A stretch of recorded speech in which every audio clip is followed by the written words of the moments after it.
course of this session.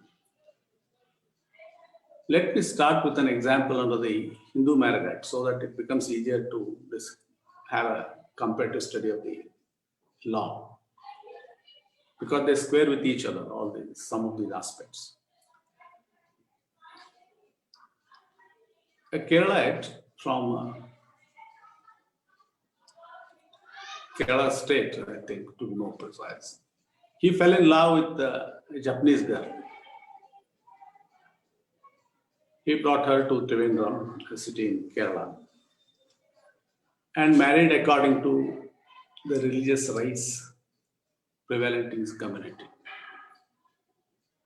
If you go by the definition of Hindu under the Hindu Marriage Act, even Buddhists are included in the definition of Hindu. Buddhists, Jains, Sikhs also. So as you know, Buddhists belong to Japanese belong to Buddhist race. Should fall under the definition of Buddhist. But since the lady did not have the domicile in India, the spouses were not entitled to get marriage certificate. Only on this condition it was declined. Otherwise, they were eligible to get marriage certificate. The scope of Hindu Marriage Act is any Hindu can marry another Hindu under the provisions of Hindu Marriage Act. Solemnization can take place provided both the parties are Hindus. That's mandatory. If one of the parties to the marriage is a non-Hindu, like a Christian, Muslim, Parsi, it is not permissible under the Hindu Marriage Act. The application of the Hindu Marriage Act should be understood clearly. It enables the marriage between two Hindus only, not Christian or Muslim. As for the scope of Special Marriage Act, it is very comprehensive in nature, as I fathom. It permits the marriage of any two persons, it says. Law says clearly, in unambiguous words. Any two persons, not necessarily citizens, any two persons can marry under the provisions of Special Marriage Act. So what I'm trying to impress upon you is, according to me, if you reflect on the subject, Special Marriage Act would also provide for marriage between any two foreigners also. Why not foreigners? When it says that any two persons would obviously include foreigners. Why not foreigners? As I understand, I speak under correction. Of course, it is subject to the law of that country also. There must be some verification. Suppose the law of the other country does not permit any foreigners to get married in India under the provisions of Special Marriage Act. It's subject to that right, and that's how I can explain in some detail. It permits the marriage between any two persons. At the risk of repetition, I may emphasize. Not necessarily Hindu or Christian, Parsi, any two persons. There is one rider to it, exception. What is that exception? If marriage takes place in the state of Jammu and Kashmir, the legal requirement is both the parties should be citizens of India and they should have domicile in the territory of India. That is a legal requirement. Kindly bear in mind. The only exception to the broad scope of Special Marriage Act is if marriage takes place in the state of Jammu and Kashmir, both the parties should be Indian citizens and they should have domiciled within the territory of India. Barring this exception, there is absolutely no prohibition for any two persons to get married under the provisions of Special Marriage Act. Whether a Hindu can marry another Hindu under the provisions of Special Marriage Act could be the next question, curious question for consideration. Why not? It is possible. When law says that any two persons, those two persons or parties to be more precise, could be Hindus as well. So they can either marry according to the religious rights under the Hindu Marriage Act, or they can come under the Special Marriage Act. Generally, it happens when there is a marriage between two different religions, law marriages or two religions, when there is resistance from the family members, is it? So if the parties, or boy or girl to be more precise, are incurably romantic, they resort to what is called as Gretna Green marriage. In a surreptitious way, they leave the place and go to some neighboring district and choose to get married. And they may approach their steadfast friend or cater cousin who would advise them to get spliced. So they invoke the aid of special marriage act. So there's the easier method to get married. There is no hurdle of going through this process because ritual marriages, they take a process and they take a long time. The process takes a couple of days to play out. This is a shortcut method.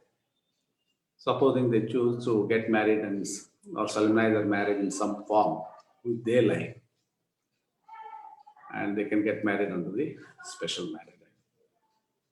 So at this juncture, I would like to discuss in some detail the procedure that is followed for solemnization of marriage under the Special Marriage Act. There are two modes of marriage. As recognized by the Special Marriage Act. What are these two modes of marriage as recognized by the Special Marriage Act? One is solemnization of the marriage. We are following the process. I will explain in some detail. Followed by registration. Registration also takes place. There's a book called Marriage Certificate Book. There's an entry, 3 witnesses sign, marriage officer would countersign. There's a declaration by the spouses. There is also a provision for solemnization at the request of the party in a simple form, not in a big way. So the first, that is chapter 2, deals with the solemnization of the marriage, followed by its registration also. So the notice of intended marriage is given after one of the parties to the marriage.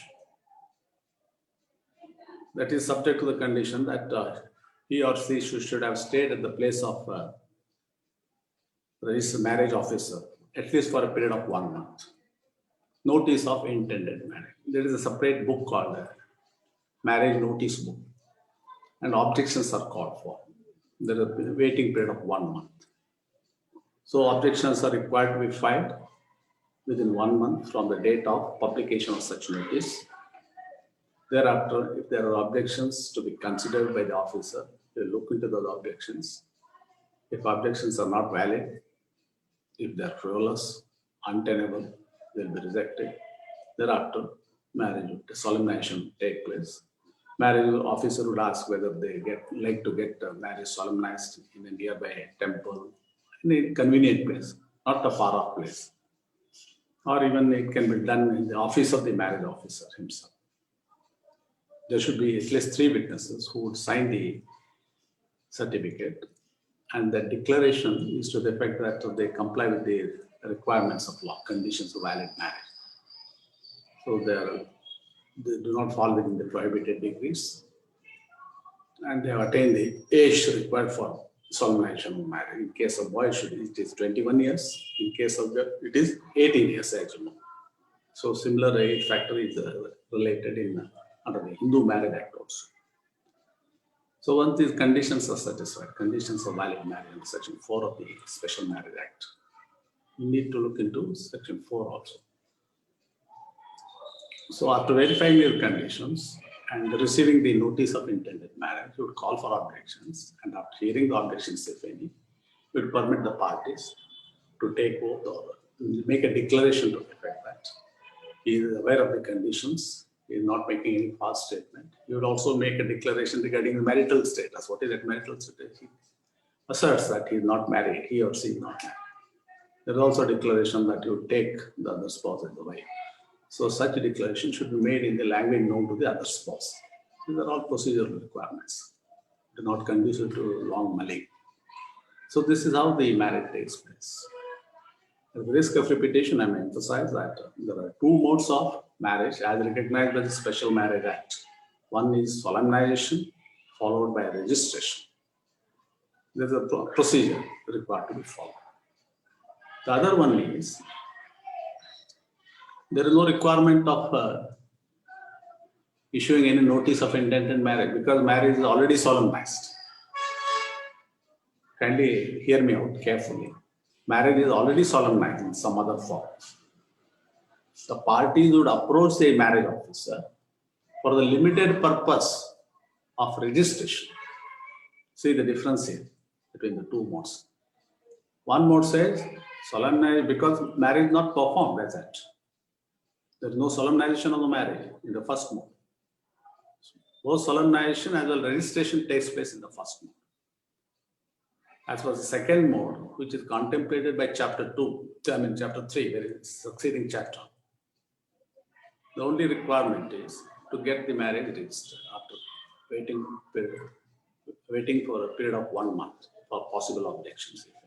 But there is no question of issuing a notice of intended marriage because marriage is already solemnized. It stands for reason. It is sound common sense. Why should give any notice of intended marriage?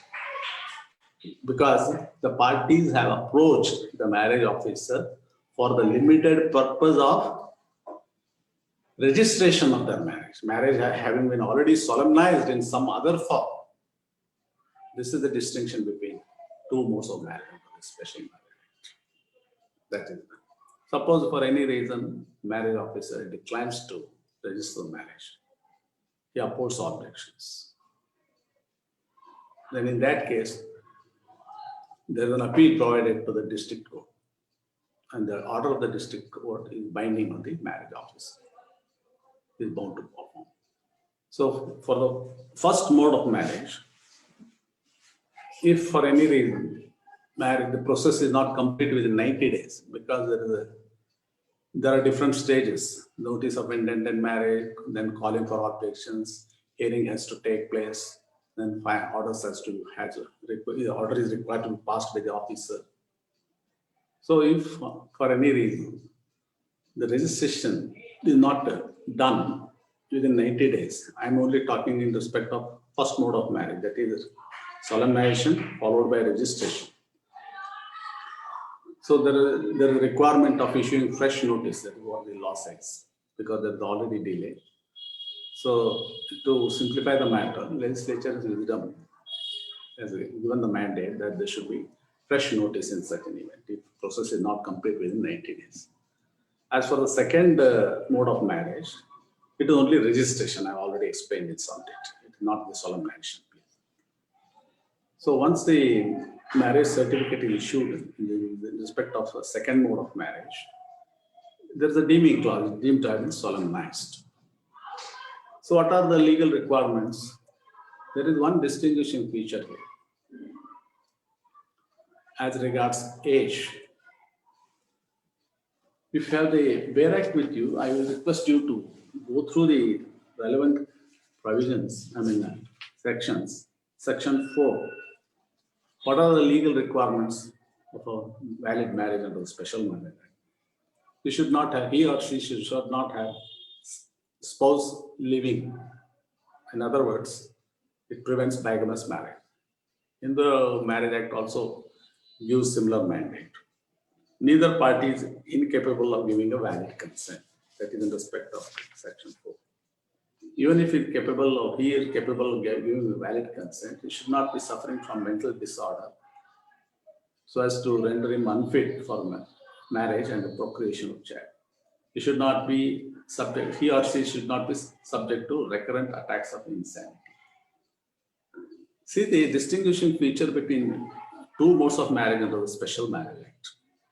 Let me, please get it registered in mind.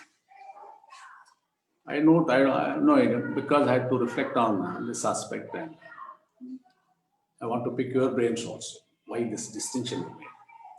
When it comes to the first mode of marriage, which deals with solemnization followed by registration, the requirement of law as to the age of the parties is 18 years in case of girl and 21 years in the case of boy. But it is not so if marriage is performed under Chapter 3. That is only registration. Marriage having already been solemnized in some other form, parties approach the marriage officer for the limited purpose of registration, not solemnization. Again. There, the condition is both the spouses should have attained the age of 21 years. because marriage is already performed. That's why I'm describing them as spouses, not parties. Marriage has having already been performed in some other form. They come there, they approach the marriage officer for the limited purpose of registration. In such a situation, the legal requirement is they will verify the age there. It is not 21 and 18 there. Please, I try to appreciate the difference, distinguishing feature. As for the second mode of marriage, which necessarily deals only with registration and solemnization having already taken place, the requirement of law as to the age of the spouses is 18 years in case of, I'm sorry, both spouses should have attained 21 years in chapter 3. It is not 18 and 21 as in the case of first mode of marriage under chapter 2. This is the distinguishing feature of chapter 3. Boy should have attained, both the boy and the girl should have attained 21 years in order that they can seek registration of the marriage under chapter 3, marriage having already been solemnized in some other form. That is a distinction. Again, there is some distinction made here.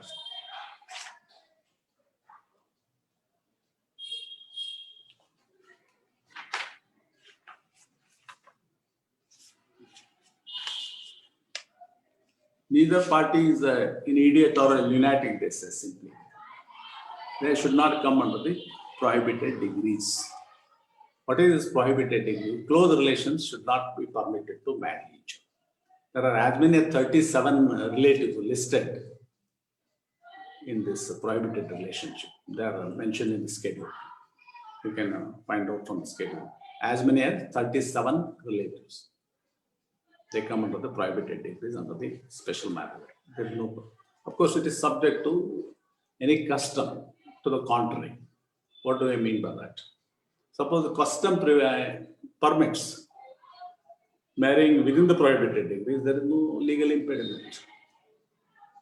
What is the custom? How do you assess that a particular custom, pleaded and sought to be proved, is valid in the eye of law? Courts would examine 3 elements in order to hold any custom as valid. In fact, I had the privilege of deciding one issue because I'm going to understand that in UP, there is a custom of effecting divorce by customary method of throwing away of thali. That amounts to valid custom. In North Karnataka, there was a custom of effecting divorce by customary method consisting in documents styled as Sodapatra and Bidapatra. Patra means document, letter. That's right. I had the privilege. So there are some tests there which need to be applied. Court has to enter satisfaction about the fulfillment of those 3 conditions. What are those 3 conditions? One is antiquity. Second one is continuity. Third one is reasonableness. All the 3 tests are required to be fulfilled in order that court can hold any custom as valid. Custom cannot be enlarged by parity of reasoning, nor one custom deduced from another. Kindly bear in mind. Just because a particular custom is prevalent in a community, it doesn't mean that that community can follow the same custom in some other area.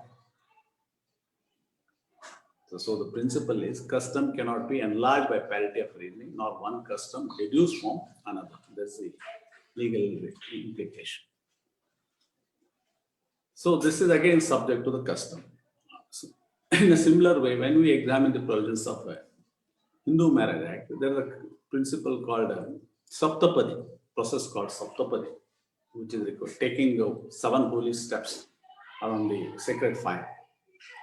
Marriage is not complete till 7th step is taken. So can you assess that any marriage without Saptapadi is invalid? No. It is the Saptapadi is required only when that custom is prevalent, not otherwise. Otherwise, it has no significance. It is subject to the existence of that custom, not otherwise. So this is how we should appreciate the procedure required to be followed. So what are the distinguishing features you have understood? Then the other common concepts which I would like to discuss here relate to wide and wideable marriages. They're common to both the Hindu Marriage Act as well as Special Marriage Act. What is the distinction between wide and wideable marriage? You are all aware because it's only I'm offering a recapitulation of these rudimentaries. Wide is wide ab initio. It doesn't exist in the eye of law. Court need not take cognizance of any wide thing. So you find this expression frequently in the while examining any issue arising under the Indian Contract Act. Wide is it doesn't exist in the eye of law. Court need not take cognizance of it. So when we examine the provisions of Section 4, nullity of marriage, that is Chapter 6. What are wide marriages? Any of the conditions required for valid marriage is not fulfilled. Or in other words, if there is a violation of any of the conditions required under Section 4 of the Special Marriage Act, marriage becomes wide. It's treated as a wide marriage. Supposing there is a subsisting marriage already. I'll give a hypothetical situation. In a given case, hypothetical case, a man has taken 2 wives. There is a dispute. Second marriage is obviously not valid in the eye of law. It is wide. Bigamous marriage is not permitted in the law. When law declares, there is statutory declaration marriage is wide. But the provisions subsumed in the Special Marriage Act, even under the Hindu Marriage Act, would enable the agreed wife to seek a declaration as to nullity of marriage. Why it is so? When the law itself declares that marriage is wide, why should I go to court and seek a declaration of nullity of marriage?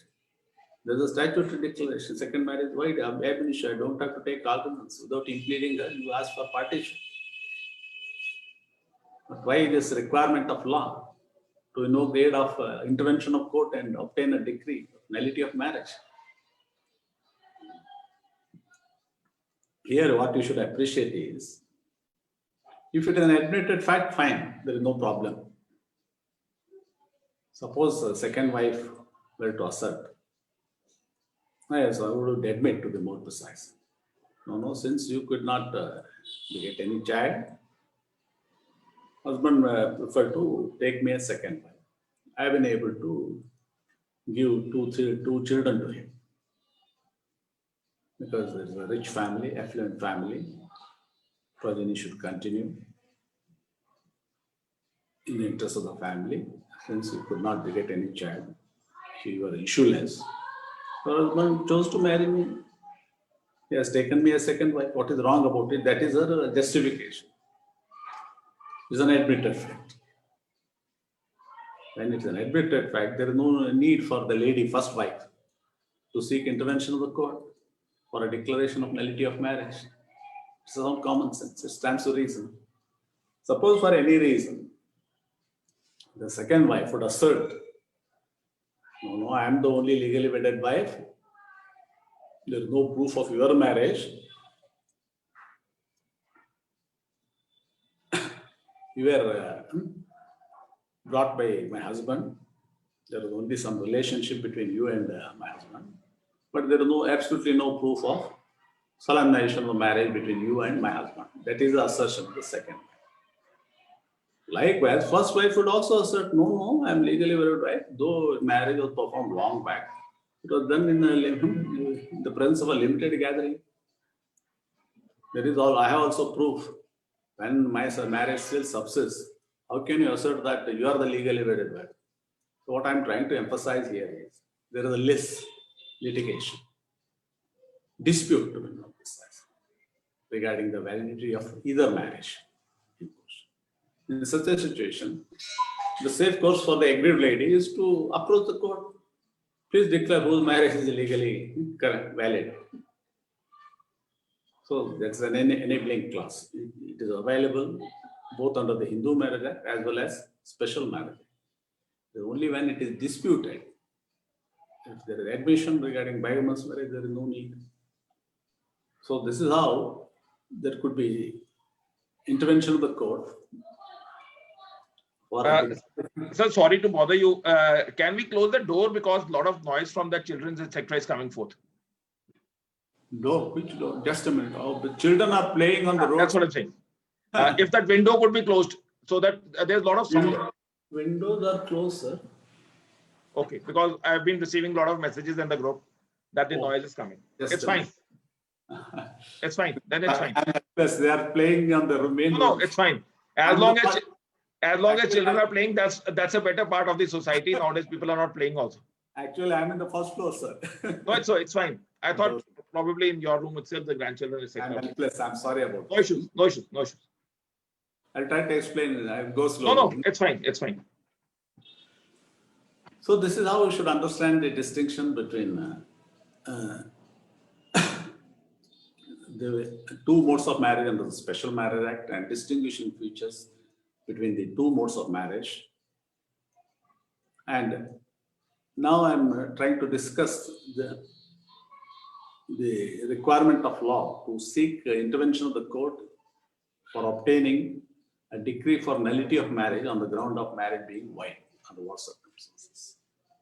On any of these grounds, if there is a violation of any of the conditions relating to it, so suppose the marriage comes under not according to the age factor. If the boy has not attained the age of 21, girl has not attained the age of 18, it becomes a void marriage under the Special Marriage.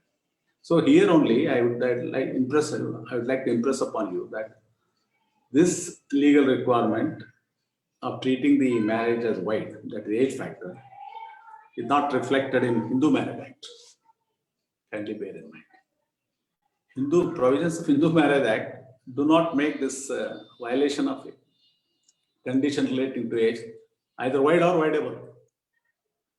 See the difference here, distinguishing features. When we examine the provisions of Hindu Marriage Act, the violation of the condition relating to age does not make the marriage either void or voidable. Then to what purpose that condition is incorporated there? It is made punishable. Interestingly, it is made punishable. So it becomes academic for me to relate this provision.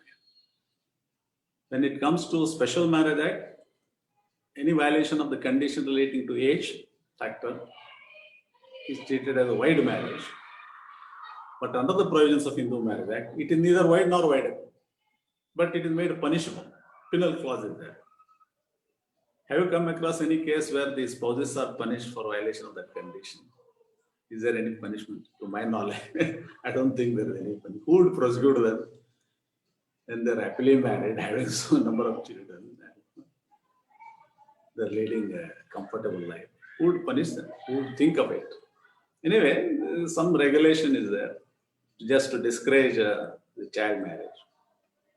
Of course, I'm given to understand that in America, child marriage is permitted, if I'm correct. Anyway, I'm not. But under the Special Marriage Act, they have given due importance to the age factor.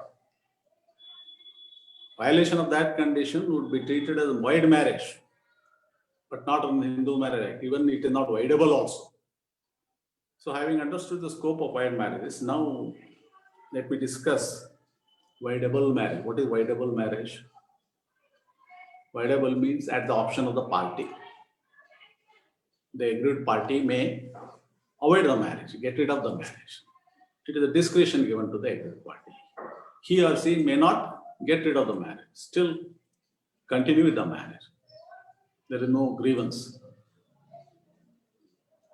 Option is given to the person. That is voidable marriage, which you find in section 25 of the Special Marriage Act. What are voidable marriages? If there is willful refusal of consummation of the marriage, if the lady was pregnant by some man other than the husband, that is also condition for treating the marriage as voidable, not void. Please try to appreciate the distinction between void and voidable marriage.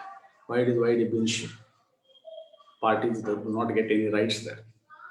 Voidable is still option is given to the aggrieved party. If the aggrieved party wants to get rid of the marriage, if the husband wants to get rid of the marriage, he may invoke the aid of Chapter 6 because it's a voidable marriage. So, but however, this condition is subject to certain, ground is available to the husband, subject to fulfillment of certain conditions. You should be ignorant of such fact at the time of marriage. Being fully aware of the fact that the lady is already pregnant, if he chooses to marry, how can he make a grievance of it? Its answer is in the sound common sense. You should be really ignorant of the pregnancy of the lady at the time of marriage. Pregnancy is pregnancy by some other man. And there is a limitation also. It should have been filed within 1 year from the date of the marriage. And more importantly, there should not be a marital intercourse after coming to know of this truth regarding lady being pregnant by some man other than the husband. So subject to fulfillment of these three conditions, he can avoid the marriage under the clause 25, which deals with voidable marriages. This is how we should understand. Suppose under the provisions of Indian Contract Act, force or fraud has been exercised in obtaining consent of the spouse. It also gives right to the aggrieved party to get rid of the marriage or to avoid the marriage, to be more precise.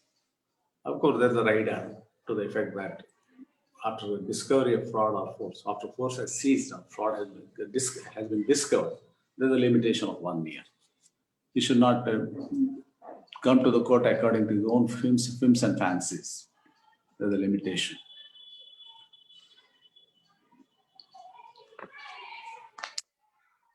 So, as for divorce,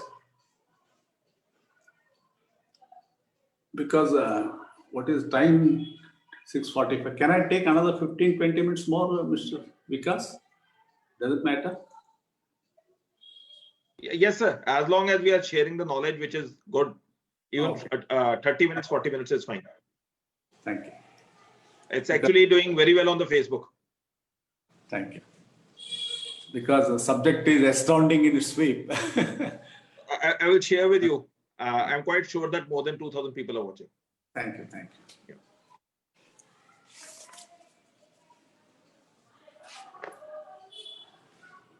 So let me now discuss, having discussed the distinction between void and voidable marriages. There are various matrimonial reliefs which can be sought, both under the Special Marriage Act as well as Hindu Marriage Act. What are these matrimonial reliefs? One is restitution of conjugal rights. Next is judicial separation. Third one is declaration of nullity of marriage on the ground of marriage being either void or voidable. Both options are void. There is no problem. So if it is an admitted fact, there is no need to seek intervention of the court also, as I explained to you just now. Only when it is disputed, the nature of void marriage is disputed, then aggrieved party can approach the court. It's an enabling provision. If it is necessary, they will approach the court. Voidable means again at the option of the party. It is choice. Party may condone the lapse of other spouse. Supposing the husband is important, lady may be very generous, strength of charity and magnanimity spirit. She may think of condoning the lapse or shortcoming. She may think of giving him good treatment by the doctor. So that way, consummation of marriage, non-consummation of marriage, etc.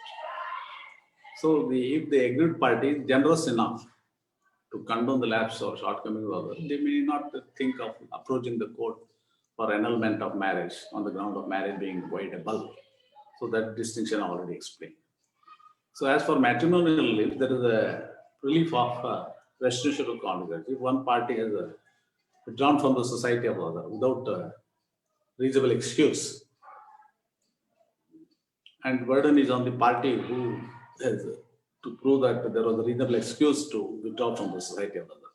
Subject to that right, this provision is available.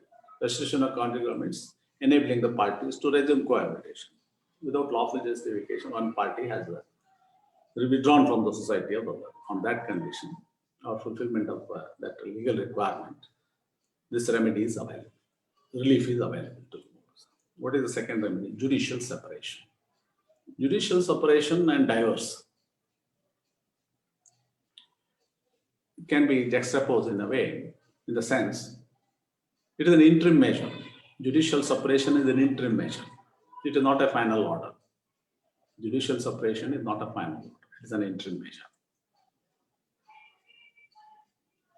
Suppose for any reason, after obtaining an order for judicial separation, parties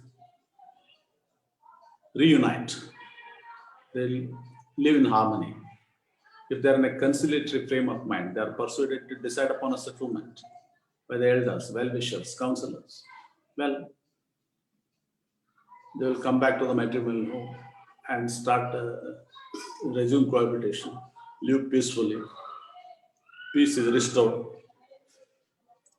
Where is the need to continue to enjoy the benefit of this order of the court? No.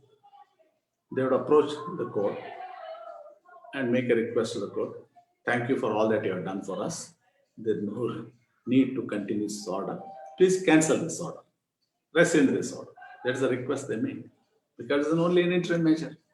It's not a final order. It does not put an end to the relationship. The legal implication of this judicial separation is it does not put an end to relationship. There is no severance of the marital status on the strength of this order for judicial separation.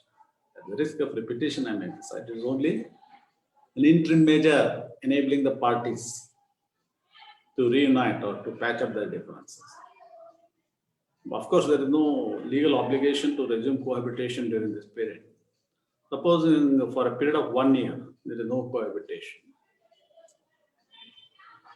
1 year from the date of passing of the order for judicial separation.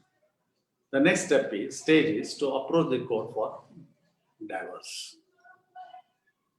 Likewise, when there is an application for restitution of conjugal rights allowed on merits, and after waiting period of 1 year is complete, the parties can ask for divorce.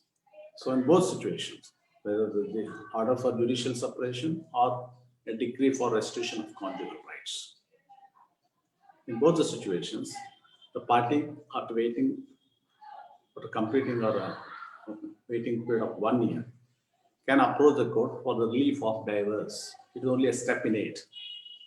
Of course, there are other grounds on which a divorce can be sought. Other grounds would be cruelty, as you know. They are available under the Hindu Marriage Act also. If I skip 1 or 2 grounds, doesn't matter. But main grounds are these: cruelty, adultery, desertion, then unsoundness of mind, then not being heard of for a period of 7 years, by those who would have naturally have heard of him as being alive. Then conversion under the special, Hindu marriage, not under the special marriage, because conversion question doesn't apply here, because the parties belong to different religions to have chosen to marry under special marriage. Generally speaking, their experience, they are enacted. They are not included in those grounds. Conversion and entering some other religious order, they are not included. Unsoundness of mind, cruelty, adultery, desertion. They are the main grounds which are common to both Hindu Marriage Act as well as special marriage. And not being heard of is another clause for a period of 7 years. So let me explain in this context, because this concept of desertion merits to be discussed in some detail. I think majority of you have understood the concept of desertion. It is living separately for a period of 2 years or more would constitute a ground for desertion. What is this desertion? Let me explain in some detail by giving an hypothetical situation. We will call the spouses or designate them to understand, for a clear understanding, as a deserting spouse and deserted spouse. Please listen to me carefully. In a given situation, we will understand the status of the parties, those who have rift because of their separation. So the ground sought to be established or proved by the aggrieved party is desertion. He or she wants to establish desertion and seek relief of divorce.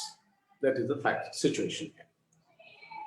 So how do I establish or appreciate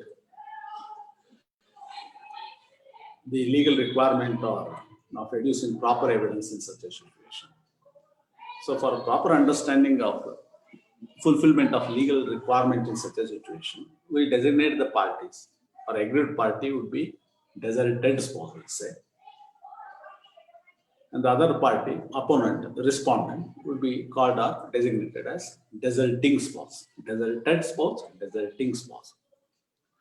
So to make it more simple, I will give an example where a wife leaves the matrimonial home and reaches her parental house.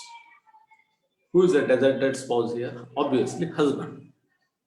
Deserting spouse would be wife who has left the matrimonial home. So, aggrieved party, who is the deserted spouse, is required in law to establish two factors. One factor relates to his own conduct. In the context of evidence, I'm telling you, what he has to establish on his part, there is the absence of consent. Absence of consent. What do I mean by that? Absence of consent. I have not consented for this lady to leave the matrimonial home and go to her parental house. So that is absence of consent. It is not with my consent she has gone. If she has gone with my consent, then I can't complain of desertion. So this is a requirement. There is absence of consent. Without my consent, she has gone. That's fine. What is the second requirement? Absence of conduct. What is absence of conduct? I am not guilty of any misconduct, to be more precise. My conduct is not such as to motivate this lady to leave the matrimonial home. I have been a loving and caring husband. I am not guilty of any misconduct. My conduct is not such as to persuade this lady to leave the matrimony, motivate this lady to leave the matrimony. So this is called an absence of conduct. So this conduct is referable to misconduct. So these two aspects he has to establish on his part. It is not sufficient to successfully prove his desertion, ground of desertion. What else is required to prove? As against the lady, that is deserting spouse, the aggrieved party, that is here in this case, the husband, deserted spouse, has to establish the deserting spouse, namely his wife, has left the matrimonial home voluntarily, without any valid reasons. This factor has to establish to satisfaction. She has left voluntarily. I am not responsible for her leaving the matrimonial home. I am not guilty of any misconduct. I have not given any consent. She has left the home, matrimonial home, voluntarily. That is his complaint, and he has to establish it. And more importantly, what you should establish is animus deserendi. It is called as animus deserendi. What is animus deserendi? There is an intention on the part of the deserting spouse to put an end to cohabitation. That's important. Most important aspect in this whole concept of desertion is intention on the part of the deserting spouse, whether it is a wife or husband, doesn't matter. Deserting spouse has an intention to put an end to cohabitation permanently. That is a malevolent intention. So this thing has to establish. If all these five conditions are fulfilled successfully to the satisfaction of the court, then court would accept the plea of the complainant, that is deserted spouse, whether in the given situation Deserted spouse could be either husband or wife.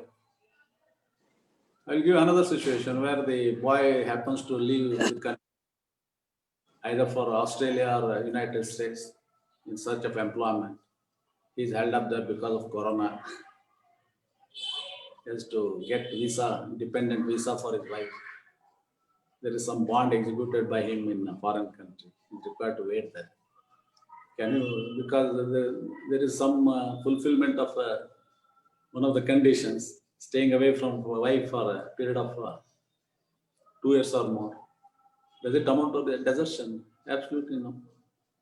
Answer is emphatic no. Why? Because he doesn't have any intention to put an end to cohabitation.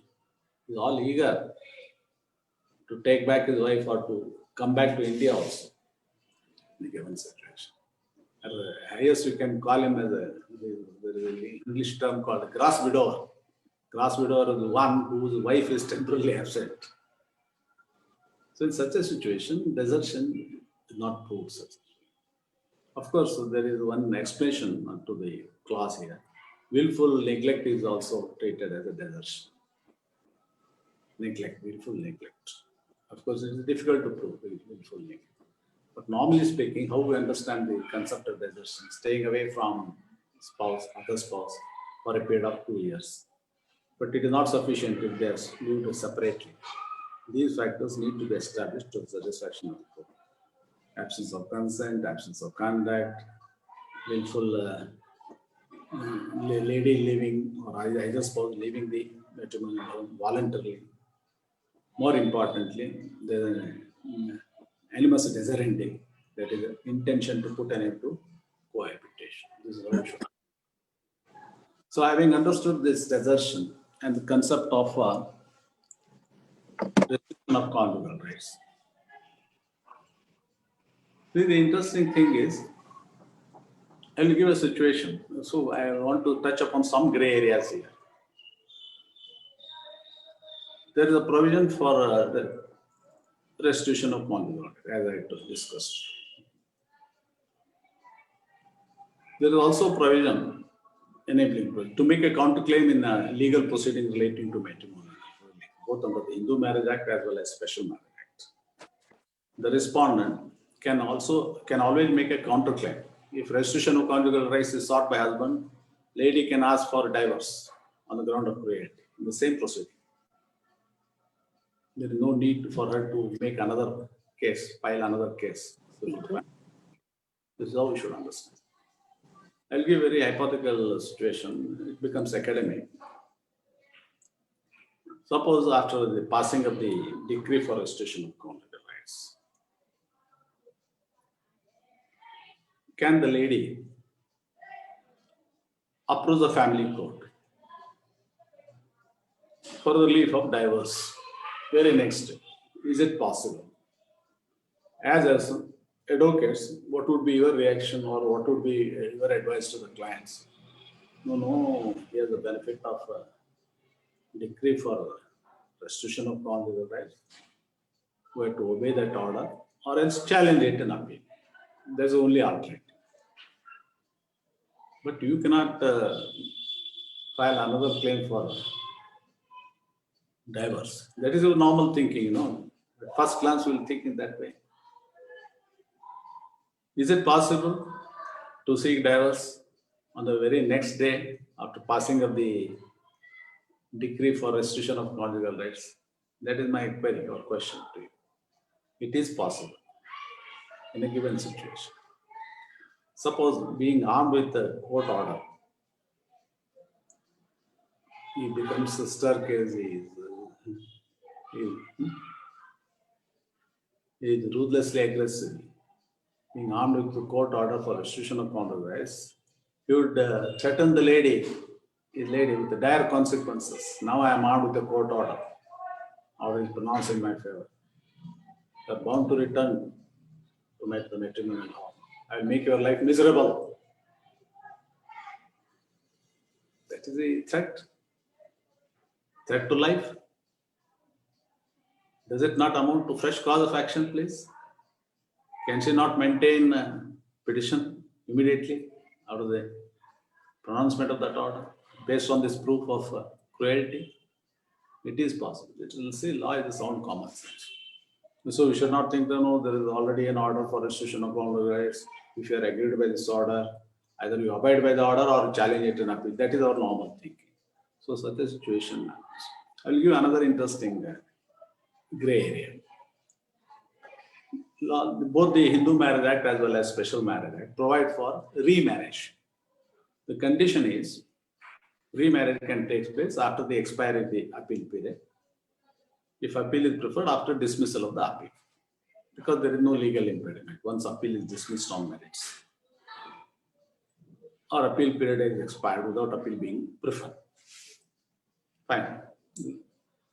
There is no legal impediment, legal bar embargo for remarriage. I will give a very interesting example.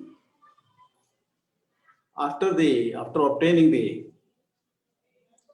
decree for divorce and after waiting for expiry of period of limitation, the husband chooses to take a second wife. There is no legal impediment, no legal bar, absolutely fine. It is justified in law. It's in a given situation, it may so happen that the lady may prefer appeal along with an application for condemnation of delay. That is, I'm referring to first lady who was unsuccessful before the family. She would prefer appeal along with an application for condemnation of delay. She succeeds in the appeal. Application for condemnation of delay is allowed. Appeal is also allowed. What is the legal consequence? What should happen to the second marriage? Because her marriage has to be restored on the strength of the order in appeal passed on merits, is it not? When she succeeds in the appeal, she must get the restoration of marriage. Her marriage is revived, restored. But what about the fate of second lady, second wife? Because when she married this man, it was perfectly valid in that law. There was no legal impediment. How do you examine, assess the legal implications in such a situation? As I have, both these marriages should be treated as valid. This principle called doctrine of necessity and public policy. So we should say, as lawyers, we should think, make creative thinking and reconcile such conflicting factual situations. So there is one provision, of course, again, it is a part of creative thinking, according to me. Under the Hindu Marriage Act, it is permissible. Apart from the grounds for divorce. Before coming into force of the Hindu Marriage Act, there was a provision for a plurality of marriages, is it not? Plurality of wives. Man could think of plurality of wives because there was no legal bar to marry, take more than one wife before coming into force of the Hindu Marriage Act. But there is an enabling provision of the Hindu Marriage Act. After coming into force of this act, the aggrieved lady can get rid of the marriage because there won't be any modicum of peace if I live under the same roof. I want to get rid of it because it's only enabling provisions. The aggrieved spouse, one of the wives, can seek divorce on that ground. Because law provides for it, enabling provision is there. This is how we should appreciate. What I am trying to impress upon you, as lawyers, you can take the lead because as judges, I cannot, because I keep taking classes for the judges also, family court judges. Because they say, no, we don't have any discretion, sir. It is only the High Court and the Supreme Court who can take the lead. But as lawyers, we can certainly take the lead. What I am trying to impress upon you. Then there is an enabling provision to get rid of the marriage under the provisions of Hindu marriage in case of plurality of wives. Though the marriages were permitted in the IFO because both the marriages took place prior to the coming into force of Hindu marriage when there was no legal bar or legal impediment. What I am trying to impress upon you is, in a similar way, in the case of divorce also, divorce proceeding, there is a challenge to the order of divorce by first wife and in the meantime, second marriage has taken place. Why not permit the second wife to contest the divorce proceeding? Try to appreciate my suggestion. It's only creative thinking. I speak under correction. Why not permit second wife to contest the appeal filed by the first wife, challenging the order of divorce on merits? Suppose for any reason, he asks an alternative relief in the same proceeding. Second wife should be permitted to contest the appeal filed by the first wife relating to decree for divorce and take a contention or take a defense plea that it may be dismissed on merits, etc. Of course, she has to sail with the husband only, the second wife. But alternatively, what she should plead is, in the event of court granting the appeal or allowing the appeal, relief of divorce may be given to me. I don't want to live with the co-wife in the same roof. This only creative thing. Is it possible? Because here on the Hindu Marriage Act provides for this enabling clause. If there are two wives, either wife can make a grievance of it and get rid of the marriage by seeking divorce. In the same analogy, there is already solemnization of the second marriage. The second wife, because first wife is interested in restoration of her marriage, because she has chosen to challenge the order of divorce by preferring appeal, though after expiry of limitation by filing an application for condemnation. This second wife should be permitted to contest the appeal preferred by first wife along with an application for condemnation delay and make an alternative prayer there. What is that prayer?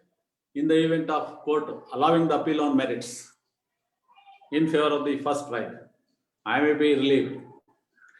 I don't want to continue this matter. Such a possibility should not be ruled out as lawyers wisdom. So it's a creative thinking, drawing analogy from the enabling provision of the Hindu Marriage Act. This method can be adopted according to me. Anyway, in the absence of such a contest by the second wife, what we can think of in such a situation is both marriages should be held valid on the principle of doctrine of necessity and public policy. That's how we should understand.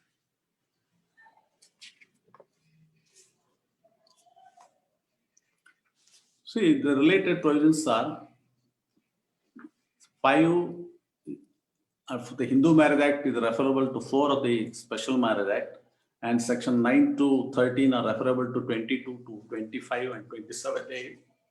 And mutual consent is also there. Now, the requirement of law is that it can be dispensed with. Of course, that based on the Supreme Court decision in Amar Singh's case, lawyers are making use of the judgment to dispense with the requirements of waiting period of 6 months.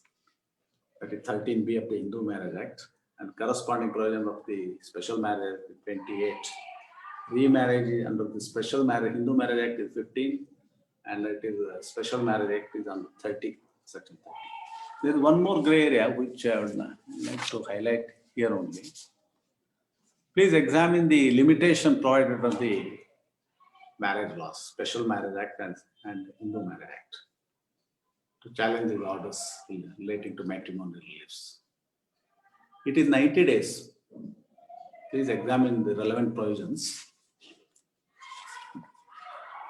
of 28(4) of the Hindu Marriage Act, clause 4 of section 28 of the Hindu Marriage Act, and 39(4) of the Special Marriage Act. Limitation provided for filing appeal is 90 days. Please kindly bear in mind, limitation provided under these provisions of Special Marriage Act and the Hindu Marriage Act, 28(4) of the Hindu Marriage Act and 39(4) of the Special Marriage Act is 90 days. When it comes to the Family Courts Act, it is 30 days. Obviously, you are invoking the jurisdiction of the family courts under the Family Courts Act when you prefer appeal. The limitation provided on the Family Court Act is only 30 days. How do you reconcile? When these special marriage laws provide a limitation of 90 days, the family court, which exercise jurisdiction over your claims or appeals, would clearly mandate the limitation as 30 days. How do we reconcile? This is another gray area. So as for the white marriages under the Special Marriage Act under Chapter 3, it is deemed to be solemnized under the Special Marriage Act, even if it is only a registration.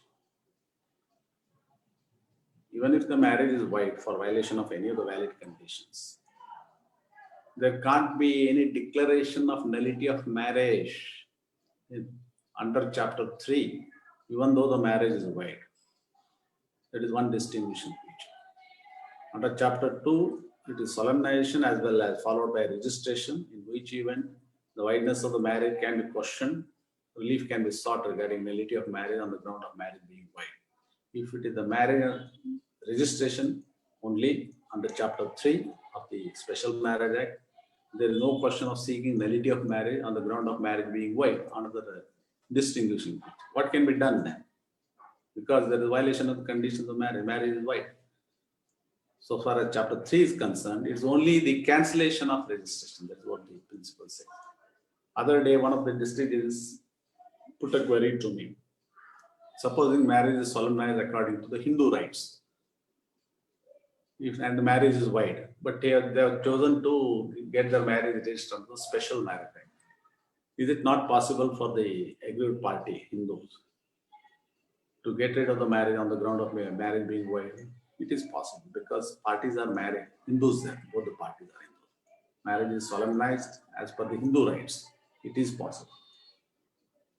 Here, registration, because though the Special Marriage Act does not enable them to seek nullity of marriage, when the registration is cancelled, what is the legal consequence? There is no proof of marriage under the Special Marriage Act. If the registration is cancelled under Chapter 3 of the Special Marriage Act, there is no proof of registration. So back to square one. What is the earlier status? There is only solemnization as per the rights, religious rights of either party.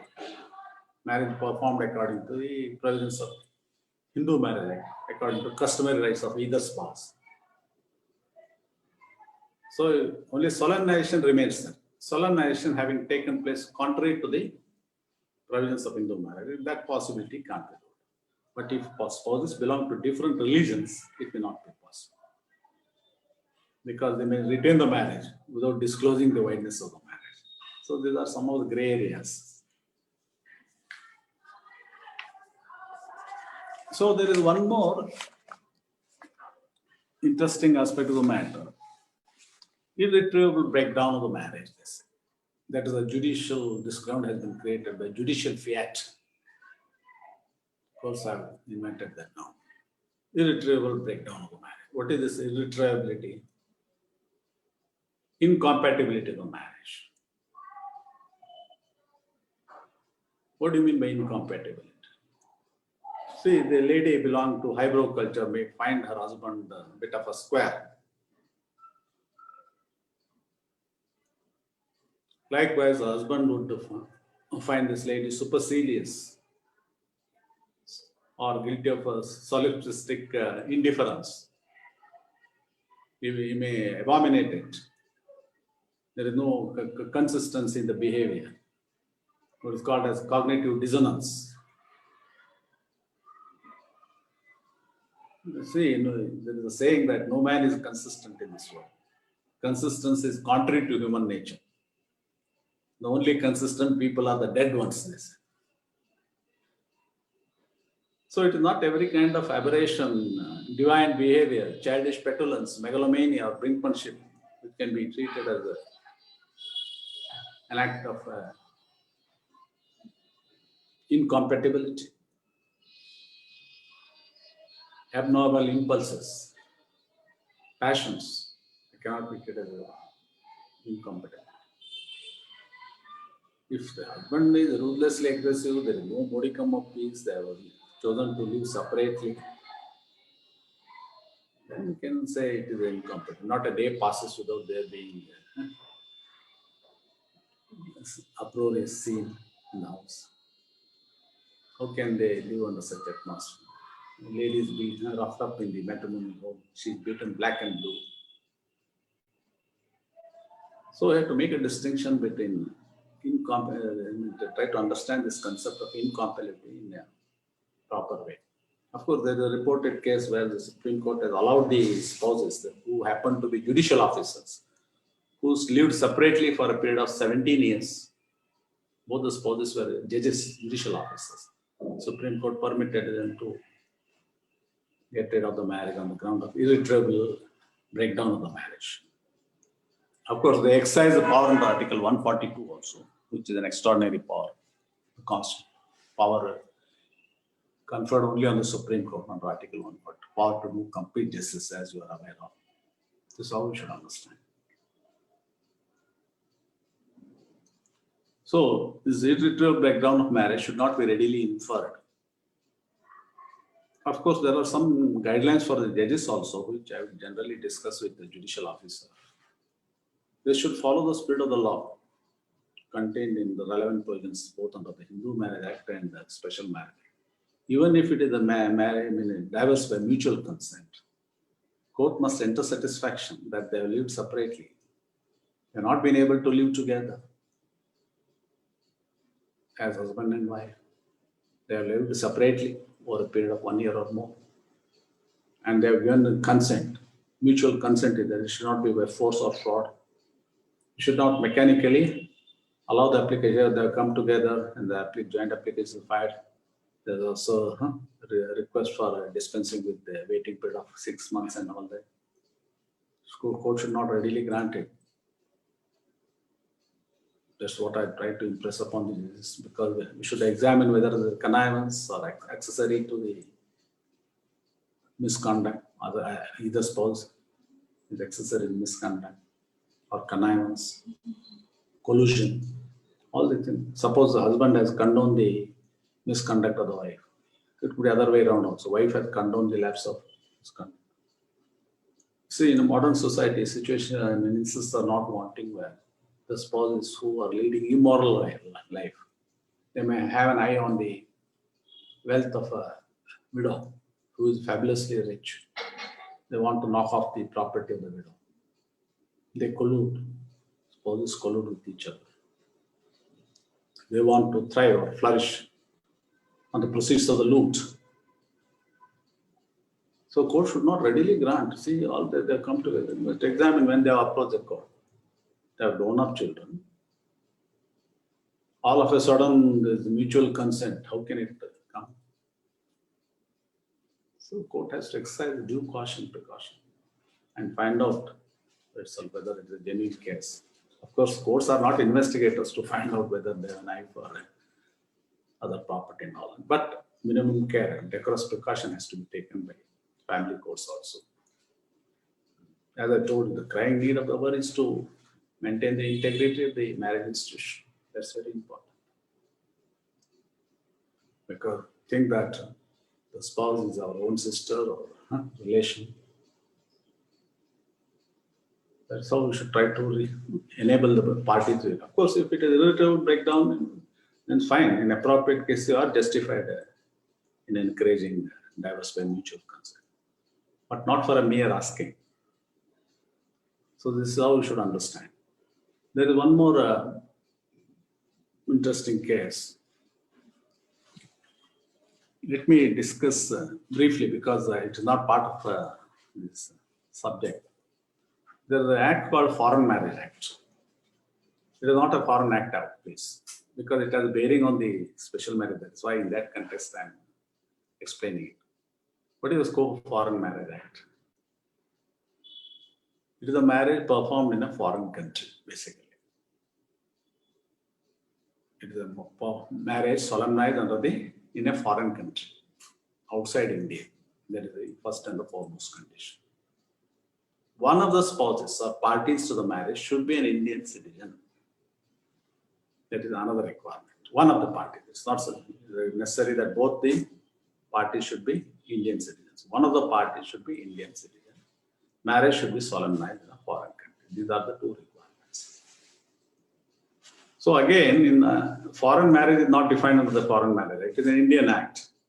There's an officer called marriage officer or consular officer who would be treated as a marriage officer in a foreign country, whether it is America, Australia, or UK.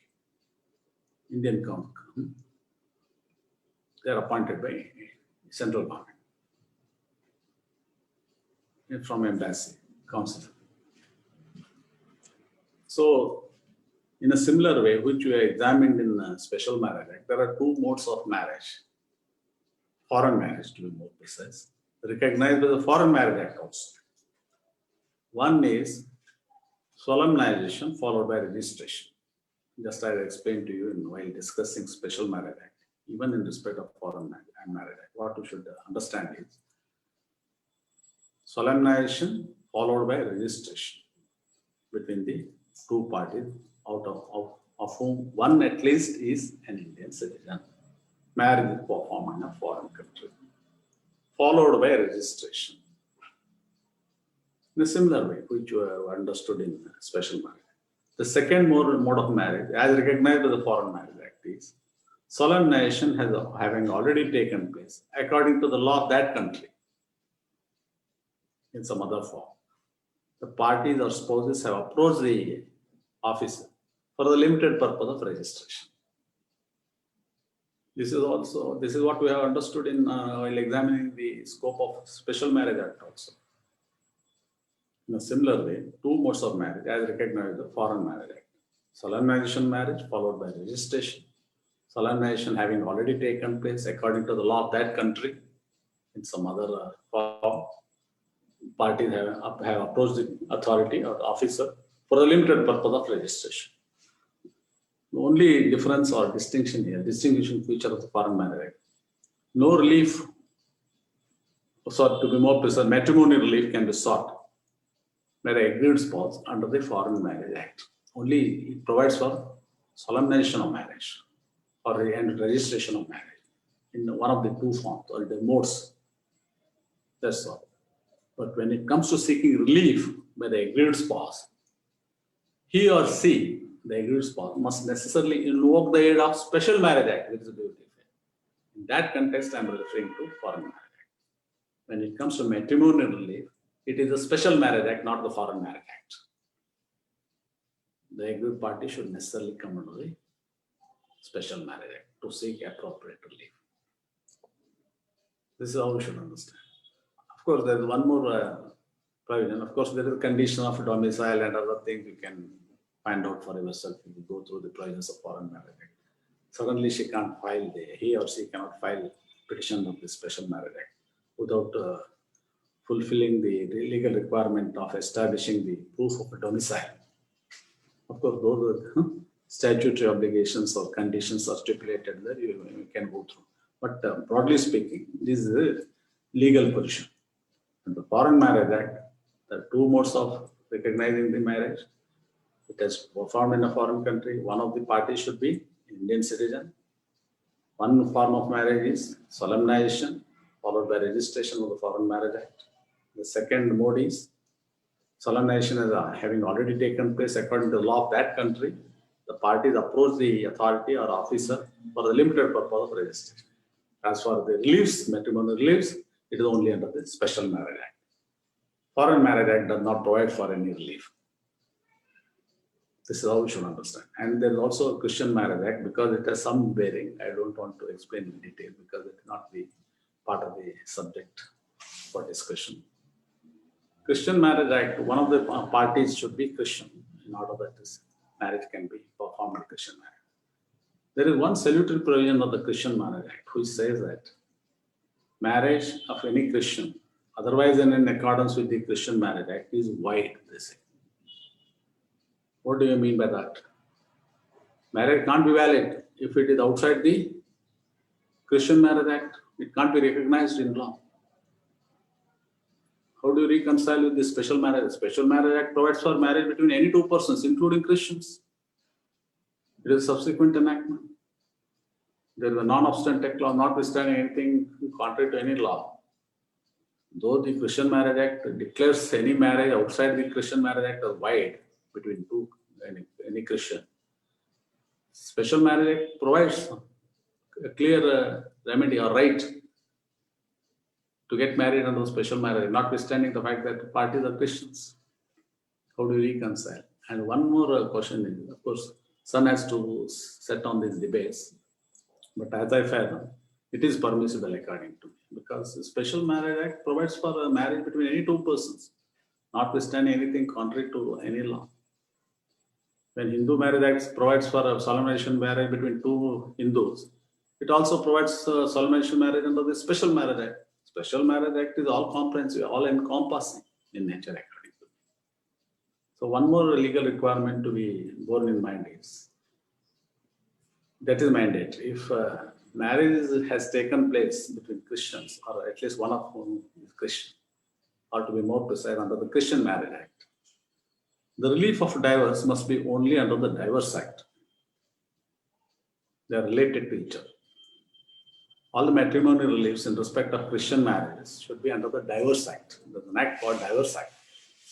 Christian Marriage Act would only take care of the solemnization of the marriage and the procedure. When it comes to matrimonial reliefs, various matrimonial reliefs, only under the Divorce Act, as far as Christians are concerned. So the aggrieved Christian cannot come under the Special Marriage Act to seek divorce. No, because marriage has taken place under Christian Marriage Act. If you want to leave, go to the Divorce Act. If marriage has taken place under Special Marriage Act, you are well within your right to ask for matrimonial relief under the Special Marriage Act. That is the distinction there. This is how we should understand. And there is one more interesting aspect which I would like to highlight here. That is custody of the children. It is very common. Whenever there is a marital discord, what happens? Custody of the child is aberration which the parties are prone to. It's called as parental alienation syndrome. Child is in the middle of a contest of loyalty. It is called as parental alienation syndrome. So the family courts, as lawyers also, you should bear in mind, what is more important is welfare of the child. Please get it registered in mind. That is a paramount consideration. Welfare of the child is a paramount consideration, not anything else. Whatever may be the rights of the parties, applicant, to act as guardian. There are a number of guardians. Natural guardian, de facto guardian, testamentary guardian, guardian appointed by the court, statutory guardian. All these guardians should surrender when it comes to the paramount consideration of the child. It all depends on the fact situation. What is more important for the child? Care, custody, education, health, emotional bonding. There are many cases where custody of child is given to grandparents, not either because father having already married another lady. Court thought it fit not to give the custody of the child to the father, because you would naturally be under the torture of the stepmother, proverbial stepmother.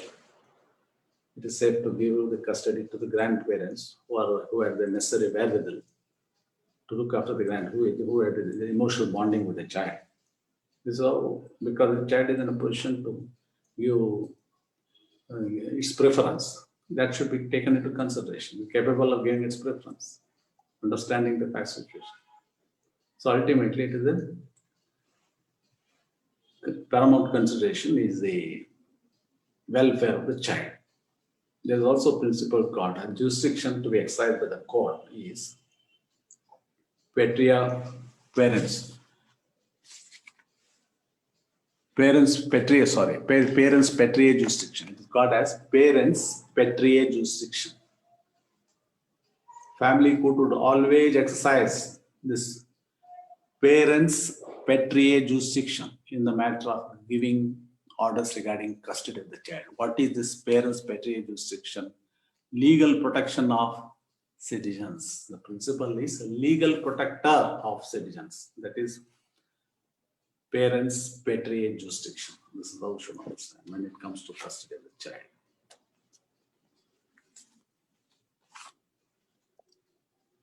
So generally, as I told you in the beginning only, this enforcement of this marriage law has suffered from intractable complexities of modern society. There are situations where the party choose to get relief in a foreign country because the foreign law of the foreign country would enable them to get relief there. They violate the law. So I will give a very interesting case, which is of academic importance. The court in California in the United States gave some relief, matrimonial relief to the spouses. One of the reliefs related to the custody of the child. Visitation rights were provided to the father in that case, rights of visitation. Lady was directed, or mother was directed, not to take the child outside the country.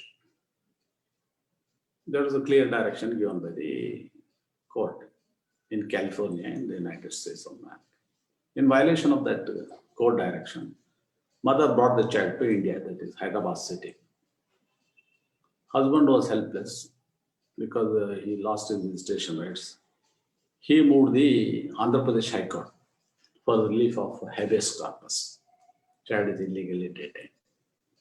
The question that arose for consideration is the jurisdiction of the Andhra Pradesh, because this order has been passed by California court in America.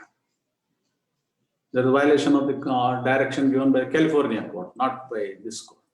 Which court should have jurisdiction to give relief to the party?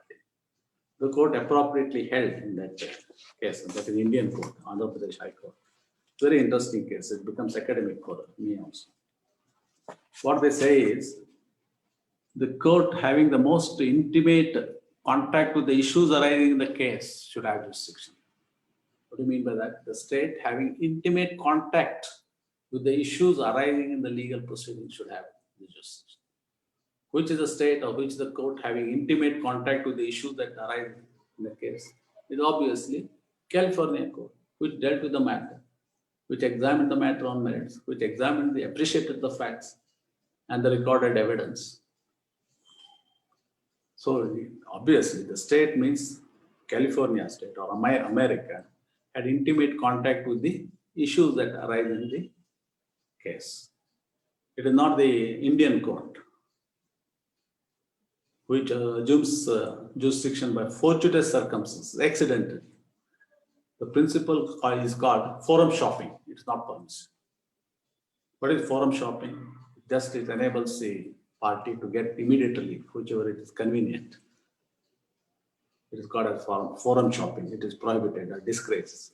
Supreme and the Honorable High Court deprecated that practice. So when it comes to the jurisdiction of the court, which had intimate contact with the issues arising in the legal proceeding, should alone have the jurisdiction, and not the jurisdiction of the court, which assumes jurisdiction by fortuitous circumstances. What is this fortuitous circumstances? Lady has surreptitiously moved to India and detained the child illegally. So the husband was helpless. So he moved the Andhra Pradesh High Court.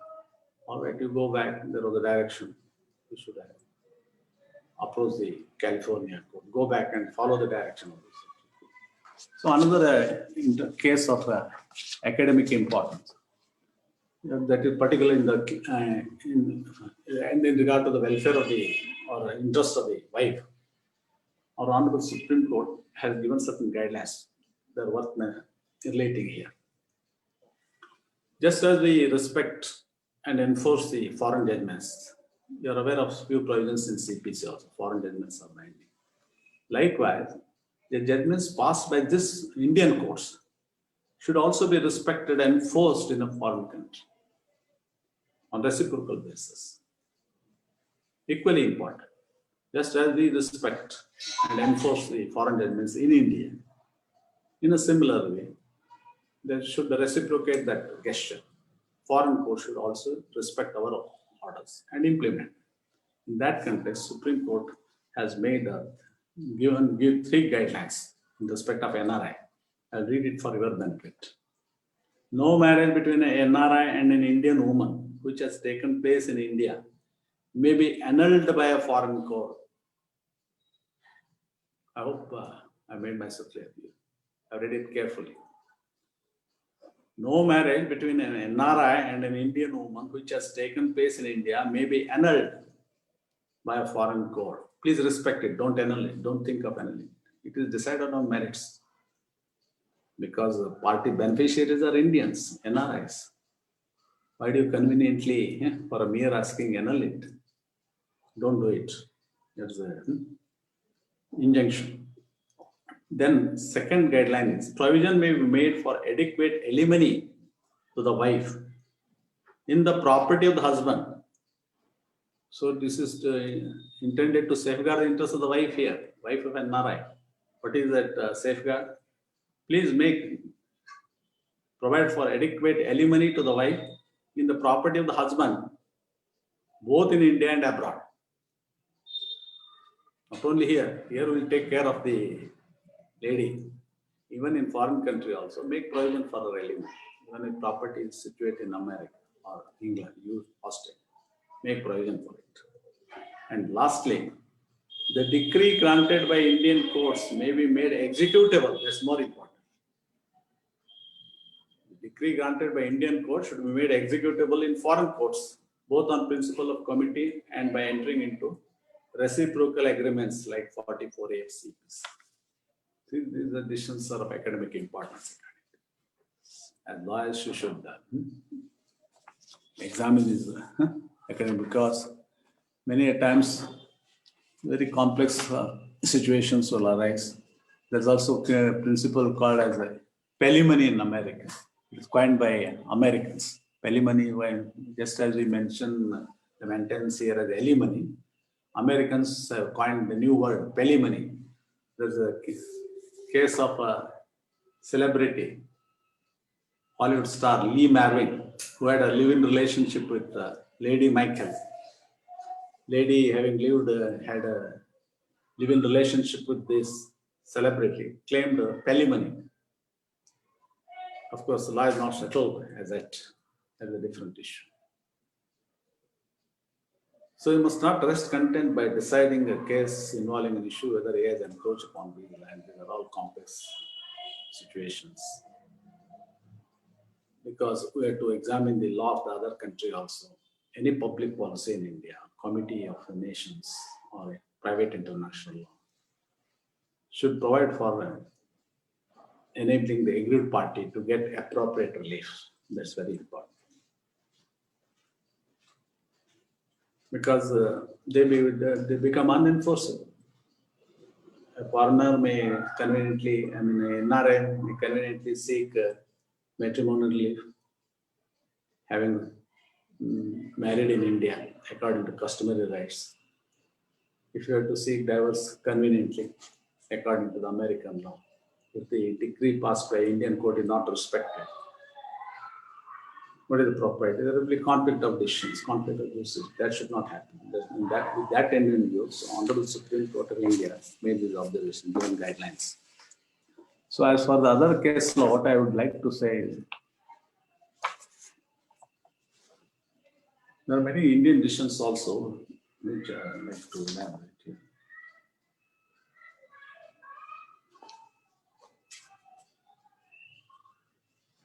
See, in another Indian case only,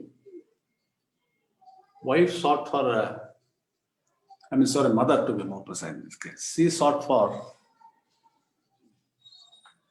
nullity of marriage of her deceased son, who was no more, on the ground of importance of her son. Perhaps this mother of her deceased son wanted to knock off all the retirement benefits payable to him. So she wanted to get rid of nominee, that is daughter-in-law.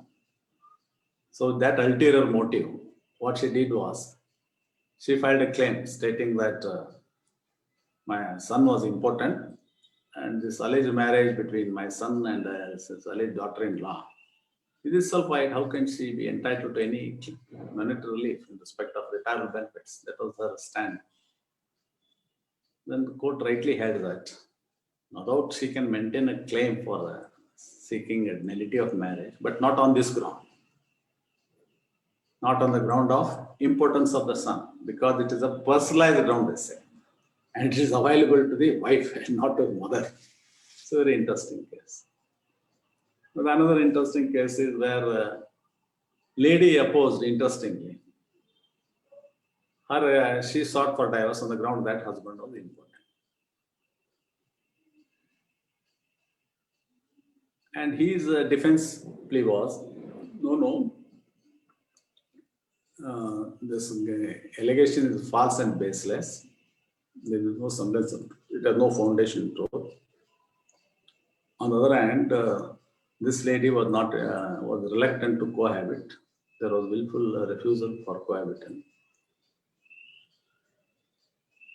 And I'm ready to prove my potency. He made an application for a medical examination. This lady, interestingly, opposed that application, saying that no, I have proof enough to show that at the time of marriage and for a subsequent period till the date of petition for seeking divorce, my husband remained important. That entitles me to seek divorce. Subsequent proof of his potency doesn't make any difference in the matter of grant of relief. That was her style. Interestingly, court took a right decision, saying that her virginity doesn't depend on proving the importance. It is a secondary issue. Virginity may be due to her willful refusal to cohabit also. So, and what is the propriety in opposing the application for proving the potency of the husband? Supposing he would fail in proving the potency, that would substantiate her claim only. Why should she oppose it? That's how the court held in the case. So these are some of the interesting cases. I don't want to elaborate on them. So there is one more interesting, that is chapter 4 of the Special Marriage Act, which deals with the consequences of marriage under the Special Marriage Act. This is the last time on the last lap of my talk. I finish in a New York minute. So what are the legal consequences? Initially, there was some provision, of course, the provisions subsumed in chapter 4 stated clearly that there is severance from the family, such family. Whenever any person marries under the Special Marriage Act,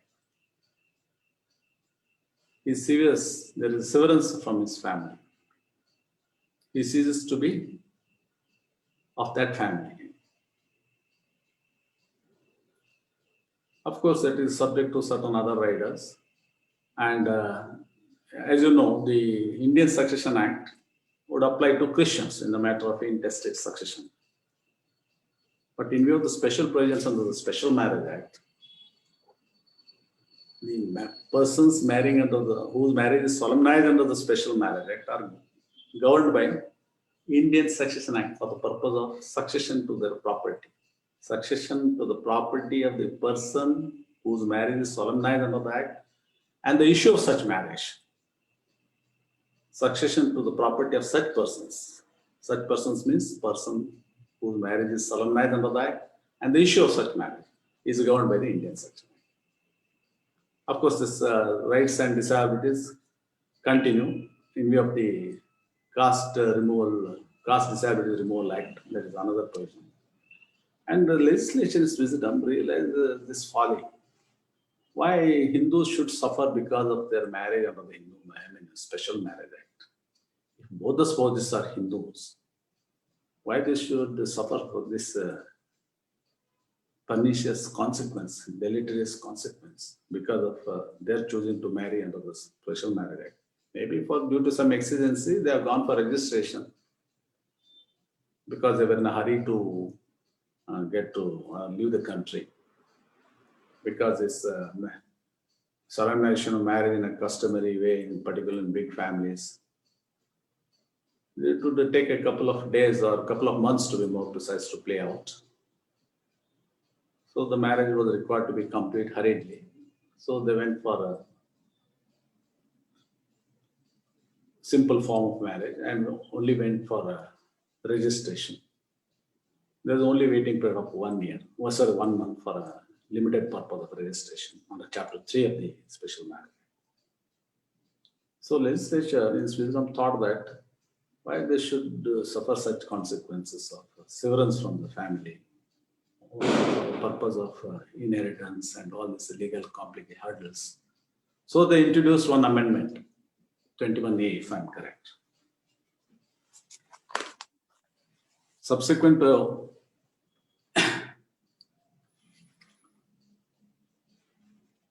the incorporation of the relevant provisions under section chapter 3, amendment was brought about. There was a legislative change.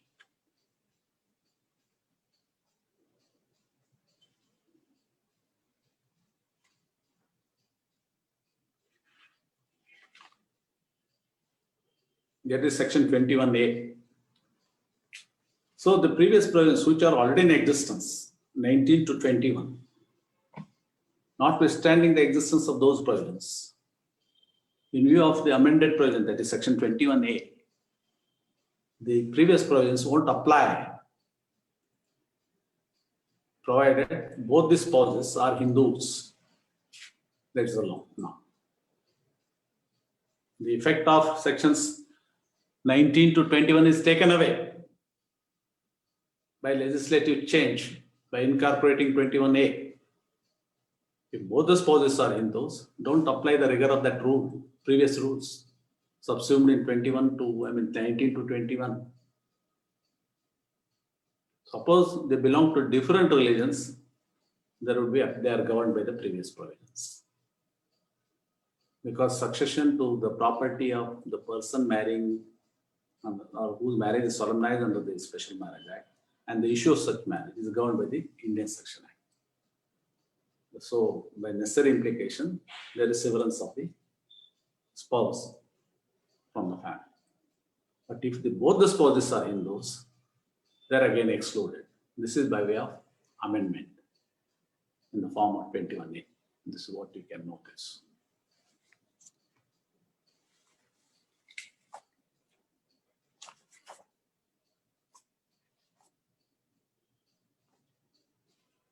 So this is all what I wanted to discuss or share my little knowledge with you. If you have any questions, feel free. If I know the answer, 1 minute. If I know the answer, I can give it. If it requires further research or study, you can just pass it on a question to me by reaching me by phone.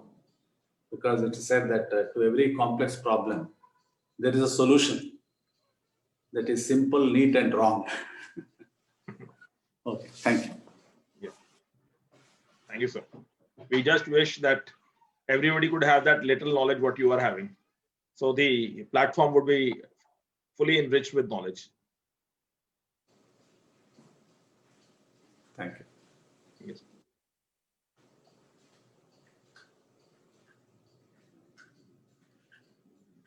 This is by Sandeep Paramati. If such declaration of an unmarried single status is found false after marriage, will 494, 495 IPC apply? How shall such marriage be held void? And what is the legal civil remedy available? In respect of void marriages? In respect of where the declaration was that she's an unmarried or a single status, but after marriage it is found that there are penal provisions under the act. Same act, I will just point out. It's a good question. If there is any false declaration, it is punishable. Even the marriage officer could also be punished if he colludes with the parties. There are penal provisions subsumed in a Special Marriage Act only. I'll just point out for it.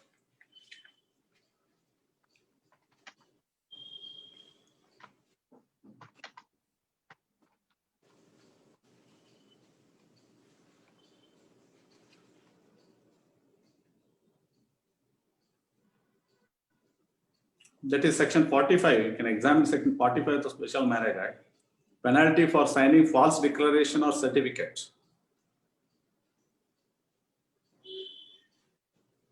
Supposing it is a void marriage, declaration can be sought, provided marriage is under chapter 2 of the Act, not under chapter 3. If marriage under chapter 3, and depending on the false declaration made before the marriage officer, it is made punishable. Supposing the parties happen to be Hindus and they sought a registration of the marriage under the provisions of Special Marriage Act. So this marriage could be treated wide under the provisions of Hindu Marriage Act also, because they both belong to same religion, that is Hindus. If parties belong to different religions and there is a false declaration, it is made punishable. Understand? Because 24 clearly states that nullity of marriage cannot be sought on the ground of marriage being void under Chapter 3. All that is permissible is declaration or cancellation of the marriage is permissible. So cancellation of marriage is one thing, and punishing them for making false declaration is another thing. That is permissible under Section 45.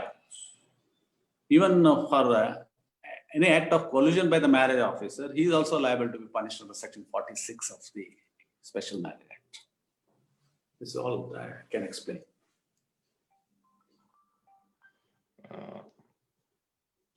This is by Ayushi Mishra. Under the Hindu Marriage Act, except in certain situations, an application for divorce can only be filed after 1 year. Is there any similar provision under the SMA? Here also, 1 year waiting period is there. In fact, I forgot to mention about one aspect here. See, Special Marriage Act provides for relief of judicial separation on the ground of non-compliance with the decree for restitution of conjugal rights. Please hear me carefully. See, there are two reliefs. One is relief of restitution of conjugal rights. Decree for restitution of conjugal rights can be passed by a family court. The other is relief of judicial separation. Both these reliefs, according to me, or orders to be more precise, are a step in aid to seek divorce after waiting period of 1 year, both under the provisions of Hindu Marriage Act as well as Special Marriage Act. I hope I made myself clear. But the special feature of Special Marriage Act, as for grounds on which judicial separation can be sought, even the ground of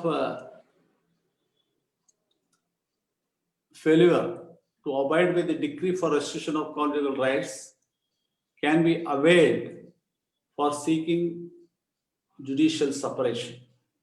It is not so under the Hindu Marriage Act. It is an additional layer, according to me, under the Special Marriage Act only, not under the Hindu Marriage Act. Hindu Marriage Act does not provide for judicial separation on the ground of non-compliance with the decree for restitution of conjugal rights. It is only the Special Marriage Act which provides for the remedy. If there is no compliance with the decree for restitution of conjugal rights, there is an enabling provision. It is optional. Judicial separation is always optional, as you know. The aggrieved party can seek judicial separation. It's not mandatory. The aggrieved party can ask for judicial separation on any of the grounds available for divorce, except the grounds of restitution of conjugal rights under the Hindu Marriage Act. If the decree for restitution of conjugal rights is already obtained, the remedy open to the aggrieved party is to wait for a period of 1 year and ask for divorce, not seek a judicial separation. But it is available only under Special Marriage Act. That's a very interesting feature. Special Marriage Act provides an additional layer in the matter of granting relief of judicial separation on the ground of non-compliance with the decree for restitution of conjugal rights. It is not available under this Hindu Marriage Act. Hindu Marriage Act would enable the parties to ask for judicial restitution of conjugal rights as well as judicial separation, wait for a period of 1 year and file a suit for divorce. This additional layer only is available only in respect of Special Marriage Act. Of course, that is optional. So generally speaking, what we should understand is the aggrieved party, the aggrieved spouse to be more precise, can either ask for divorce directly, or instead of asking in approaching the court in ugly haste, better give an opportunity so that the other party may mend his ways and come round Because as I told you in the beginning only, it is only an interim measure, some cooling period. Instead of hurrying for divorce, it's better to get some interim measure by way of a judicial separation. So the aggrieved party can as well ask for judicial separation instead of asking for divorce directly on the same grounds which are available for seeking divorce. Whatever grounds are available for seeking divorce can also be invoked, except barring one or two exceptions there. They can ask for divorce. Same grounds are available for seeking judicial separation, I mean. So after passing of the decree for judicial separation, if there is no improvement in the situation, if the parties for any reason do not reunite, they do not patch up their differences, bitterness wells up again, fine. There is a mandatory requirement of waiting for 1 year. Wait for 1 year and file a claim for divorce. Court will consider it, and it becomes easier also in that situation, because there is already an order passed by a competent court on merits. Judicial separation is granted on merits, though it does not sever the marital status, but nonetheless, it is an order passed on merits. Merits of the case has been examined as if it is a case for divorce, because so same grounds are examined. Only difference is the nature of relief here. As for the assessment of the material relating to the grounds for relief are same, both for judicial separation as well as for divorce. The only distinction is judicial separation does not put an end to marital status. It does not sever the marital status. It is only an interim measure at the risk of repetition and emphasis. It is only an interim measure. If the parties patch up their differences and come back to matrimonial home and live in harmony, they'll come back to the court and with folded hands say, thank you for all that you have done for us. We no longer require your assistance, or please cancel this order. We're happy with your assistance. That's all. It's an enabling provision. If parties do not resume cohabitation within a period of 1 year, in spite of such opportunity in the nature of judicial separation, then it's open to them to ask for divorce. This is how the distinction is made between the Hindu Marriage Act and the Special Marriage Act. And another interesting feature is there. That is the last aspect of the matter. Court has always the discretion whenever divorce is sought on many of the grounds. Instead of granting divorce hurriedly, court has the discretion to grant judicial separation in the first instance. Court has that discretion. See the interesting power or jurisdiction conferred on the court here. It is not mandatory for the court to grant divorce, though the relief of divorce alone is sought. Court has the discretion. Instead of no, I want to grant divorce at this juncture, you please take this order for a judicial separation. If you can patch up your differences, you reunite, it's well and good. Otherwise, it's always open to you to come back to the court after waiting for a period of 1 year and ask for divorce. That's what the court says there. You got it? Of course, there is some bar for under the Hindu Marriage Act on the ground of conversion or entering religious order and not being heard of as being alive for a period of 7 years or more by those who have naturally heard of him. These grounds are not available for exercising their discretion in the matter of granting alternative relief for judicial separation. The court must necessarily consider the claim for divorce on these 3 grounds. For other grounds, court has a discretion. That's what the provisions of Hindu Marriage Act say. I hope I made myself clear. Yes. Alternatively, can be granted by the court. Instead of divorce, court can grant judicial separation on any of the grounds for divorce, except on these 3 grounds. These grounds relate to conversion, entering religious order, not being heard of for 7 years. Court has no discretion there. Court is bound to consider the claim of the aggrieved party and grant the relief for divorce only. No alternative relief, except these 3 grounds. In respect of other grounds for divorce, court has always a discretion to grant judicial separation instead of divorce. This is what I wanted to say. Thank you. This is by Ayushi Mishra. So if someone marries under the SMA, won't he or she get the share in the joint Hindu property? Who under the If someone marries under the SMA, will Yes, that person get the share? Special Marriage Act? No, it depends on the religion to which they belong. Religion. Roger. If both the parties are Hindus, their rights are not affected. Yeah. If they belong to different religions, they are governed by the provisions of Indian Succession Act, according to me. Both the spouses or whose marriage is solemnized under the provisions of Special Marriage Act, as well as the issues of such marriages, the property of such persons, that is the spouses, as well as the issues of such marriage, are governed by succession to their property, to be more precise. They sever their connection to them. In respect of other property, there is no concept of joint family there, except when both the spouses are Hindus. Hindus are not affected, according to me. This is where Rohit Mansukani, Indian citizen married to an overseas citizen in Maharashtra. The overseas citizen is a Hindu and on long-term visa, and marriage was carried out as per religious rituals, but the marriage is registered under the Maharashtra Marriage Act 1998.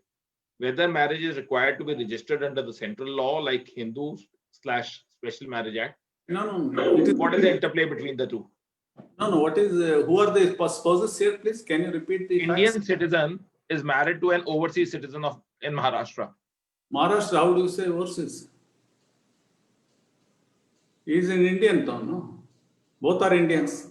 The test is only whether spouses are Indian citizens or foreigners. You can say foreigners, not overseas. If both are Indians, marriage is perfectly fine, valid under the provisions of Special Marriage Act. Special Marriage Act is a central enactment. Even Hindu Marriage Act is a central enactment. What is the confusion about it? So let's put it other way around. Maybe he wanted to say that. No. The marriage between Maharashtrian and another Indian only, is it not? Yeah. Where is it performed? It's in Maharashtra. Maharashtra, fine, it's valid. Even according to there must be Hindus or non-Hindus? Both are Hindus. Yeah, he is written Hindus. It may be under the Hindu Marriage Act, as you say. It is valid. There should not be any difficulty. Registration is their choice. If there are rules of registration of the Maharashtra Act, they can get their marriage registered on those rules, or else they can go to the marriage officer on the Special Marriage Act and approach him for the limited purpose of registration of marriage. Marriage having been already solemnized under the provisions of Hindu Marriage Act. They approach the officer for the limited purpose of registration. Fine, it is permissible in law. It is deemed to have been solemnized under the provisions of Special Marriage Act. If registration takes place under the provisions of Special Marriage Act, there is a deeming clause. Marriage is deemed to have been solemnized under the provisions of Special Marriage Act. If they do not choose to go to the marriage office under the Special Marriage Act, they can as well get the marriage registered under the rules in respect of Hindu marriages, if the rules are framed by the Maharashtra government. Fine. He has clarified. He says it's an in some cases it is not mandatory also. I don't think there is any penal provision also for non-registration. To my knowledge. Sir, Rohit is clarifying that it is an Indian married to a US citizen on a long-term visa. Where did the marriage take place? US citizen. US citizen. US citizen, where did the marriage take place according to? Is it in foreign country or in India? India. It may be possible, provided there is no conflicting law of America, US, for the marriage of American citizen with Indian. Generally, it doesn't happen. It may be permissible because so far as the Indian law is concerned, it provides for marriage between any two citizens, persons, including foreigners. There is absolutely no problem. So far as in the context of Indian law, there is absolutely no problem for marriage between a foreigner and Indian. But as for a foreigner, for foreign act, law, like American law, if American law prevents any marriage of American citizen with an Indian, or if no objection is required from American government, it may be necessary, desirable, not otherwise. because that has to be examined only in the context of law that is prevalent in America. So far as the Indian law is concerned, it's perfect. It is valid in the eye of law because Special Marriage Act is all comprehensive in nature. It permits the marriage between an Indian and a foreigner. Fine, there should not be any problem according to. Yes. Yes, please. We don't have any other questions. Thank you for all the insights what you have given. We are all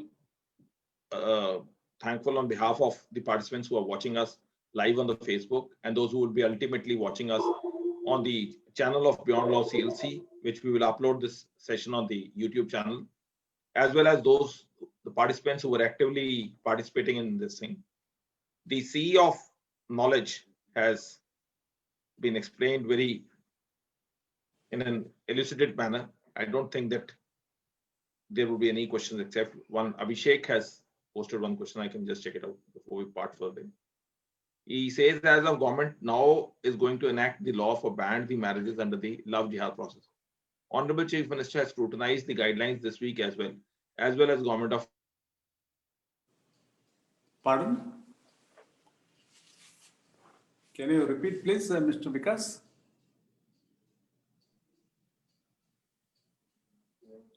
So you have read the question? No, please. Can you repeat? As the government of India is now going to enact the law for ban the marriages under the love jihad process, Honorable Chief Minister of Haryana and Uttar Pradesh are contemplating this thing. Does love jihad apply to all other religions except Hindus? No, I have to examine that without examining the draft or I want to ask for a scoop for. It's fine. It's fine. Especially after the study without. And the Lal Tejwani says, Indian Hindu boy goes to US for studies, falls in love with Chinese female, comes back with her to get married. Would it be a Special Marriage Act process? What would be the take? Special marriage provides for marriage. It is permissible according to. Provided Chinese law doesn't prevent her Chinese or Chinese spouse from marrying in India.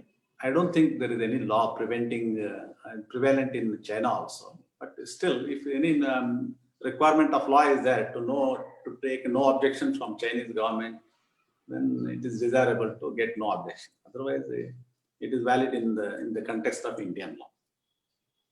The similar situation which you explained in case of a US citizen also. Yes. It is similar way you are asking about Chinese citizen now. Yeah. Is it not? Yes. Actually, we are thinking of pan-India and pan-global thought processes. The platform shows. Yeah. Love is in the air. And so tomorrow, do stay connected with us because a lot of participants were asking, especially the young ones, what is the careers in corporate law? Therefore, in tie-up with the being a knowledge partner with the Career Development Cell of ULS, that is Institute of Legal Services, Punjab University, Chandigarh. We'll be having a webinar tomorrow in Careers in Corporate Law by Anit Thomas, who is a commercial and corporate lawyer, partner AZB and Partners. So do connect with us tomorrow at 5 p.m. Everyone stay safe, stay blessed. And thank you, sir, once again for conducting the webinar in such an we could understand that. I could understand we were requesting you from time and again to connect with us on this platform. I could understand this pandemic hibernated us into captivity. No, but there could be captivity, but thoughts have not been captivated. They have actually flown. That is the way. That's the way the cookie crumbles. That's true. That's true. That's true. Because prophylactic measures are in place. The picture is not one of unrelieved gloom. That's true. We'll soon run into the sunshine. That's true. Thank you. Thank you for the opportunity. It's a very famous saying. कोई रात इतनी संगीन नहीं जो जिसकी रात सुबह रंगीन ना हो. Absolutely right. Right, sir. Thank you, everyone. Stay safe. Stay blessed. Bye. Thank you for the opportunity, Mr. Vikas. We are so glad that you accepted our invite, and we will be looking forward for your knowledge sharing on this platform. Thank you, everyone. Thank you.